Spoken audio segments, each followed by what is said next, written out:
Nominees were Sam, Logan Ketchum, Evan Malmquist, and Ethan O.C. Rowland.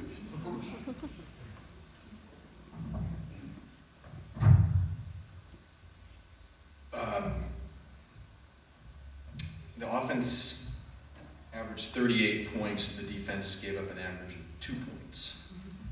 And when your starters give up 6 points through the whole season, you obviously have a lot of talent to work with. We did. With that said, OC, come on up on the stage.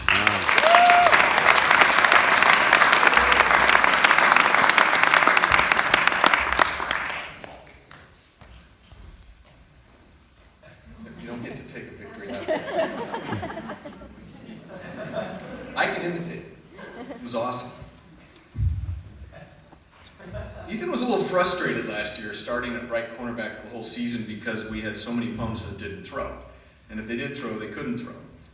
And he's a ball hawk, like every good defensive back wants to be a ball hawk. For example, his teammate Devin Manello got that elusive pick late in the season. Probably felt good about that. He should feel good about that. He's more interested in hitting guys and knocking the ball loose than intercepting, that's for sure.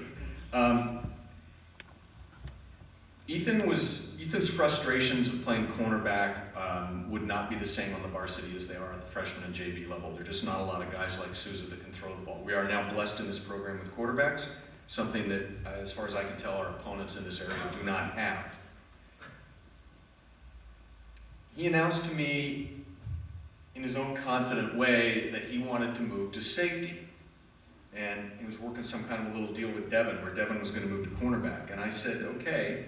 I was a little puzzled because I saw him at linebacker, but that was fine. He started the season safety. That's where he played against Armijo. Logan got called up in week 3, thanks to an injury to Mikey O'Donnell. Logan was called up to varsity to play linebacker. And that was a real problem for this team because Logan is truly our only inside backer who can play the Mike backer position. I asked OC to play the position. I didn't see an alternative. He stepped in and with 3 days of practice played the Mike backer position against Vintage, where we shut them down.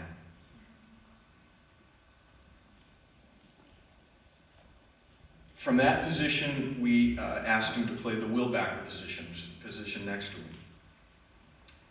We also asked him, against Campo, we cooked up a new front, and doing this stuff with Greg was a tremendous amount of fun, where we had to put a strong kid on the outside because Campo likes to combine their fullback and their tight end and pound it generally to the right side of their offense. So we put OC there and said, your job is to stuff Campo's tight end, which he did. And in the same game, not only playing that position, but in the same game when we switched to the 5-man front, he moved back to the Will backer position, where he had learned, because we had to teach him how to take a drop into coverage. And he took a drop into coverage and picked off 2 passes. The week before that, he'd taken a drop beautifully and picked off a pass against Las Lomas, returning for a touchdown. He had 3 picks in 2 games at a position that he hadn't even contemplated back in the summer.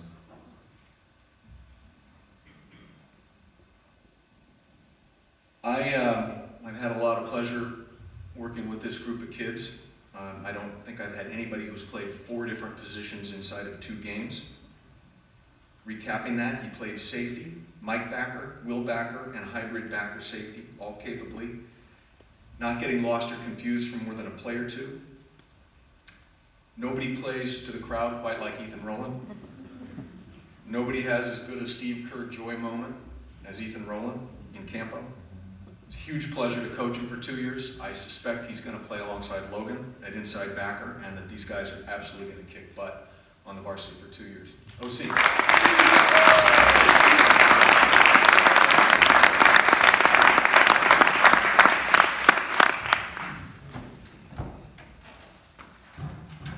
Coach's Award. How many guys would you, I mean, I just, the